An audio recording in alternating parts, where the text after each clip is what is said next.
अब देखो इस पे प्रॉब्लम बड़ी इजी आती है, यदि आप प्रॉब्लम्स की बात कर रहे हैं तो प्रॉब्लम कोई ज्यादा हार्ड नहीं आती है इस पे। अब इस पे किस तरह की डायरेक्ट प्रॉब्लम बढ़ जाएगी, कोई फॉर्मूला नहीं लगेगा, बस डायरेक्ट आप उसको बोलो कि सोचो कि क्या बोल रहा है वो।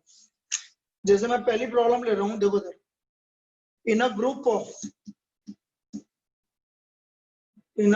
Of 20 males and 15 females,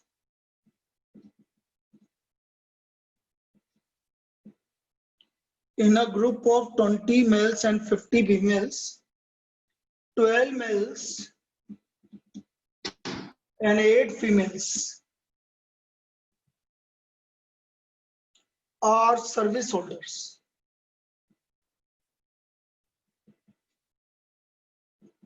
What is the probability that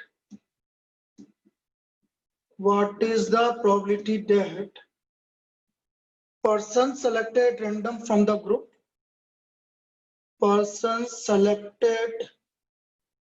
at random from the group,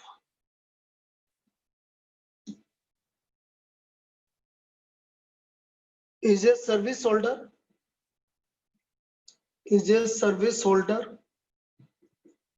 given that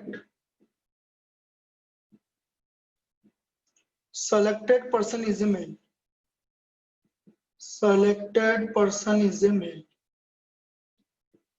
तो हमें ये प्रोबेबिलिटी निकालनी है कि जो सेलेक्टेड पर्सन है वो मेल है, मतलब ये गिवन है। तो बेटा मेल कितने हैं पहले ये बताओ, क्या गिवन है आपको? मेल कितने हैं? मेल कितने हैं? 20। उसमें से कितने सर्विस होल्डर है? 20 मेल में से कितने सर्विस होल्डर है? 12 मेल। बस क्या आज की प्रोबेबिलिटी हो गई।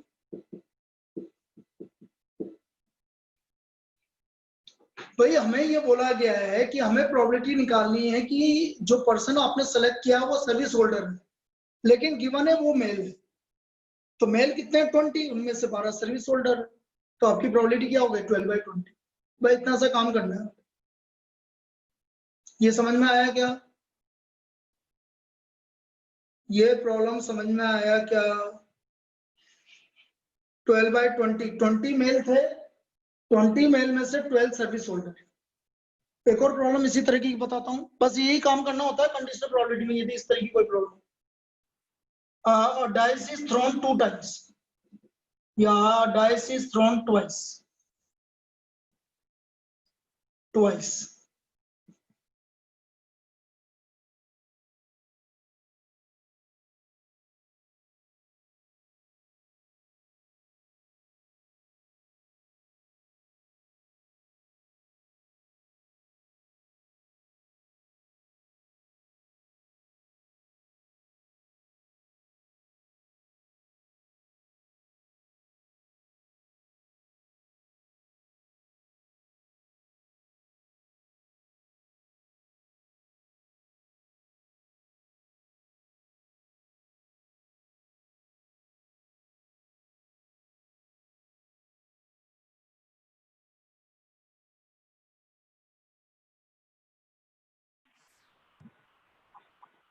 तो सम 10 है,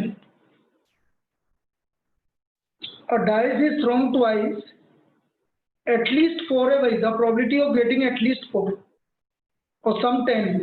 तो सम 10 कितनी बार आता है बेटा, जल्दी बोलो? 3 बार आता है।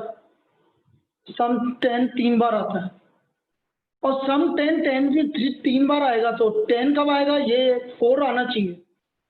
तो 4 कितनी बार आ रहा है? 2 बार आ रहा है। तो इसकी प्रोबेबिलिटी आ गई 2/3। इसकी प्रोबेबिलिटी आ गई हमारी 2/3।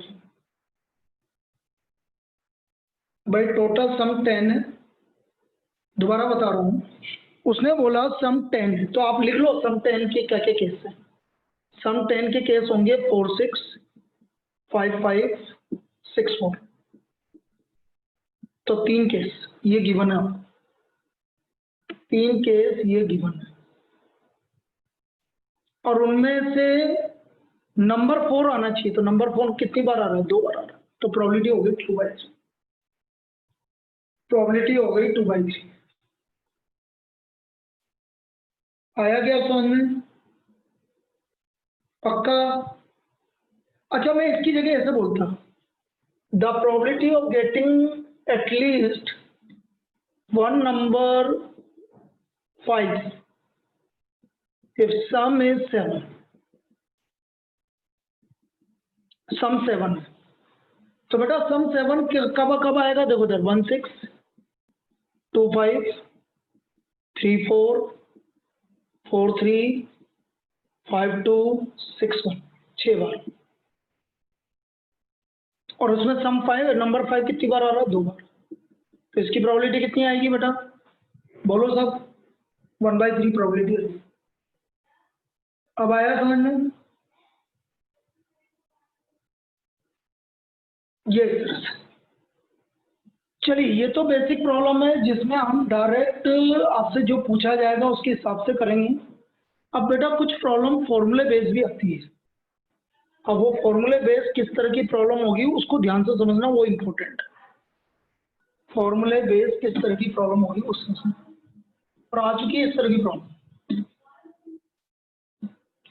देखो आपको क्या क्या गिवन है ये समझो। पी ए गिवन है आपको 2/3, पी बी गिवन है आपको 3/5 और P A union be given है आपको 5/6।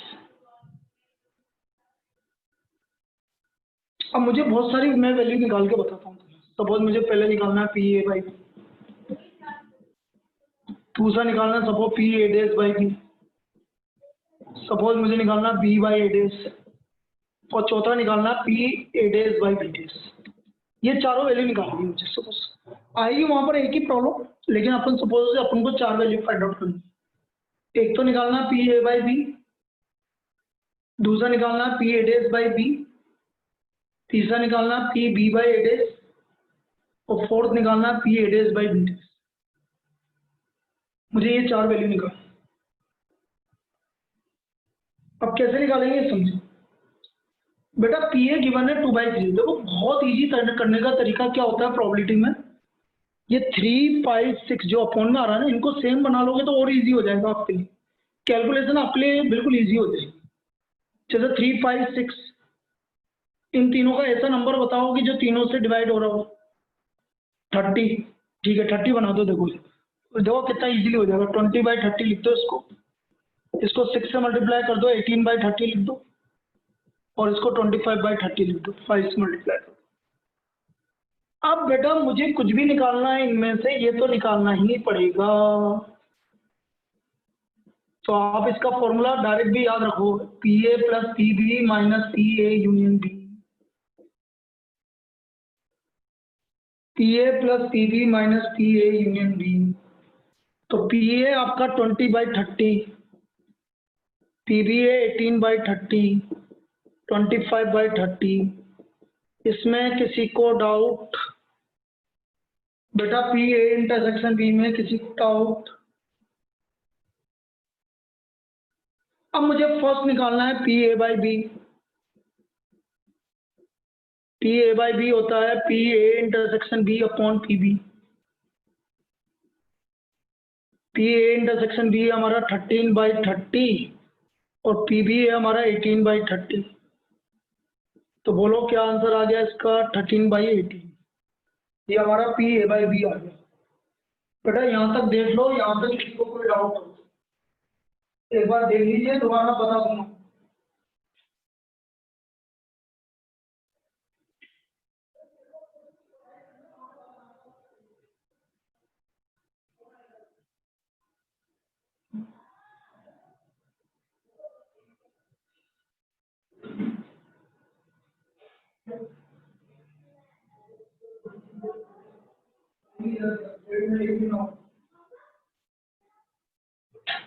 चलिए बेटा दोबारा हम देखते हैं।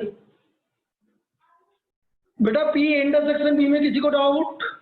गुनगुन बोल बेटा, डाउट है? गई क्या? नहीं सर। नहीं है ना? ठीक है। P A by B, P A intersection B upon P B. A intersection B है आपका 13/30 और पी बी है आपका 18/30। तो 13/18। नमन, नमन है कि नहीं है? Yes sir. हाँ है ना। सुबह की क्लास अटेंड की थी कि नहीं की थी? ठीक सर। पक्का? Yes sir, yes sir. मुझे लगा कि पापा का बर्थडे है तो बर्थडे मना रहा है। नहीं नहीं नहीं। चल ठीक है। Second problem. अब इस सेकंड प्रॉब्लम को ध्यान से देखना बेटा। P A dash by B।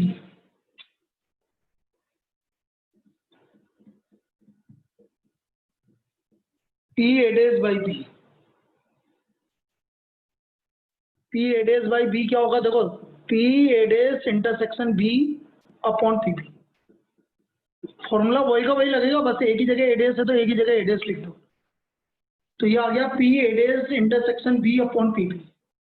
अब बेटा ध्यान से समझना, इसका मतलब क्या है? B तो है लेकिन A नहीं है।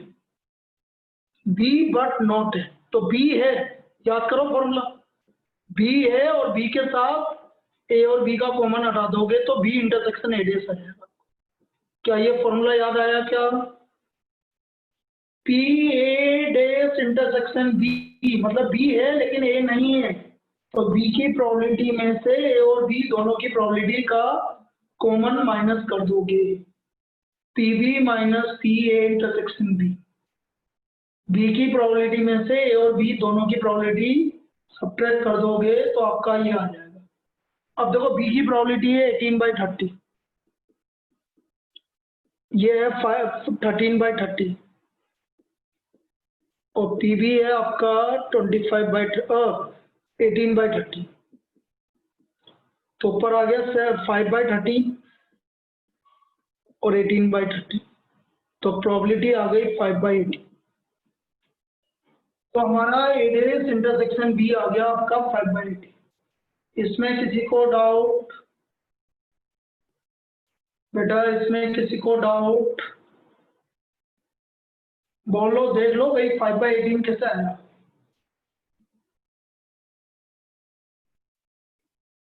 अब मैं तीसरा केस निकाल रहा हूँ, थर्ड केस। PB/A dash, तो ये आ गया B तो है लेकिन A नहीं है अपॉन PA dash। ये तो वही आ गया पहले वाला है, PB minus PA intersection B, और PA dash हो गया 1 माइनस PA। देखो ऊपर तो है B है लेकिन A नहीं है, तो PB minus PA intersection B, और नीचे PA dash मतलब 1 minus PA। Now what is the probability of PB? 18/30। बेटा ये कैलकुलेशन इसलिए इजी हो रहा है क्योंकि मैंने सेम बना दिया, नहीं तो बड़ी दिक्कत होती है। 13/30, 1 माइनस 20/30, ऊपर बचा 5/30 और नीचे बचा 10/30। तो बेटा इसकी प्रोबेबिलिटी आ गई हमारी 1/2। इसकी प्रोबेबिलिटी हमारी 1/2 आ गई, थर्ड की प्रोबेबिलिटी। इसमें कोई डाउट? थर्ड वाले में, थर्ड में कोई डाउट? देख लो बेटा, P B intersection A dash upon PA dash, PB minus PA intersection B upon 1 minus PA। अब फोर्थ वाला देखो बेटा, PA dash by B dash, तो PA dash intersection B dash upon PB dash।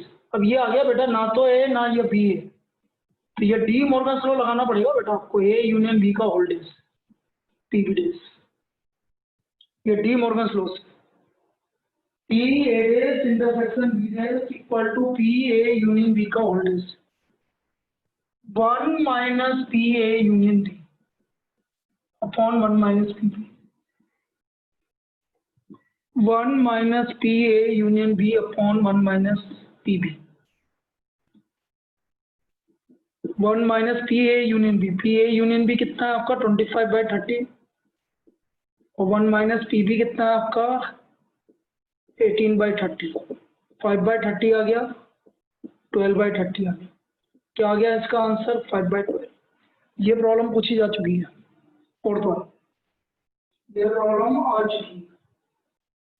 कभी कभी इतनी लेंदी प्रॉब्लम मतलब इतना आपको बस फॉर्मूले याद होने चाहिए, बाकी ज़्यादा दिक्कत वाली बात नहीं है, लेकिन ये फॉर्मूले के ऊपर बेस्ड प्रॉब्लम है और नॉन मैथ्स वाले स्टूडेंट को थोड़ी सी दिक्कत आएगी फॉर्मूले, क्योंकि फॉर्मूला आपको यूज़ कैसे करना वो चीज़ समझो। भाई सिंपल सा तरीका है, मैंने जो टेबल बनाई थी ना वो टेबल आप याद कर लोगे तो कहीं पे भी दिक्कत नहीं आने वाली। वो आपको 6-7 फॉर्मूले याद करने ही पड़ेंगे। मैं वापस से रिवाइज करवाता हूँ, देखो फॉर्मूले, क्योंकि ऐसे काम नहीं चलेगा। 1 मिनट के लिए रुको आप, क्योंकि ये फॉर्मूले आपके याद हो गए तो पूरी प्रोबेबिलिटी में कहीं पे भी दिक्कत नहीं आने वाली।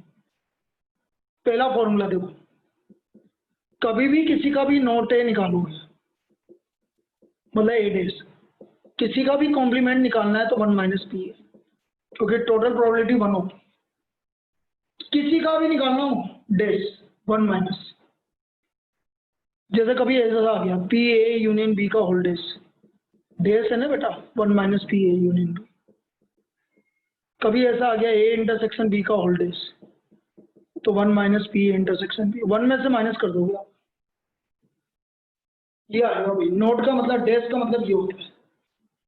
दूसरा एडिशन थ्योरम मैंने कल बताया था आपको, ए यूनियन बी, तो P A plus P B minus P A intersection B. दोबारा रिवाइज करवा रहा हूँ ताकि आपके लिए इजी रहे।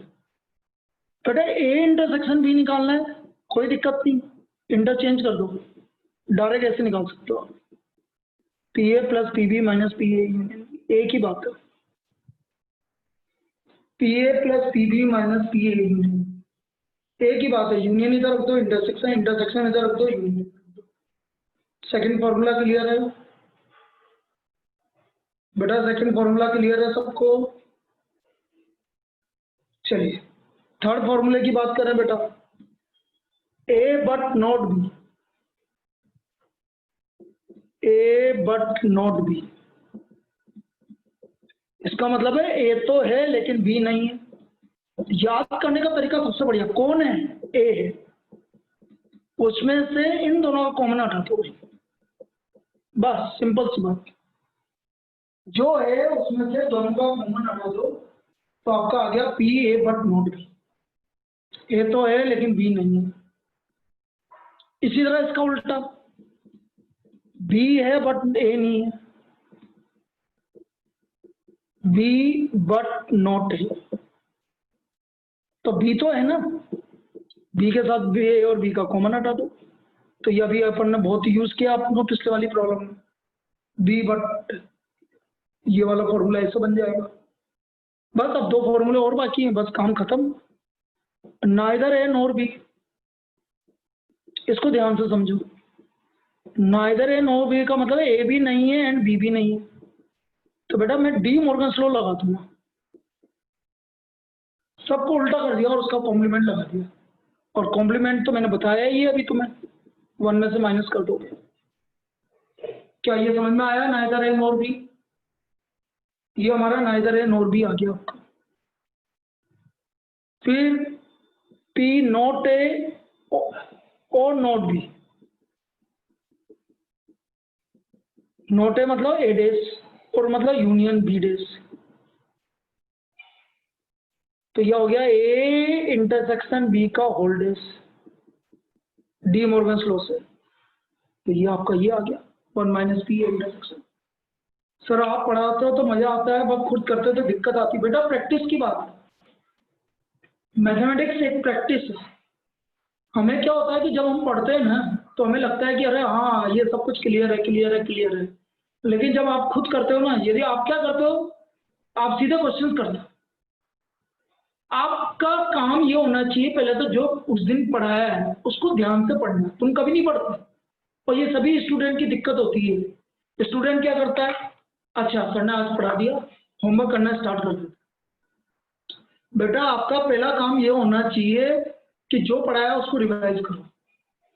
पहले उसको रिवाइज कर लिया आपने पूरे दिन भर, पहले और रिवाइज करना बहुत जरूरी है। और रिवाइज करने के बाद फिर तुम जो भी तुम्हें करना है वो करो, होमवर्क करना है तुम्हें और कुछ भी करना है, लेकिन रिवाइज करना जरूरी है।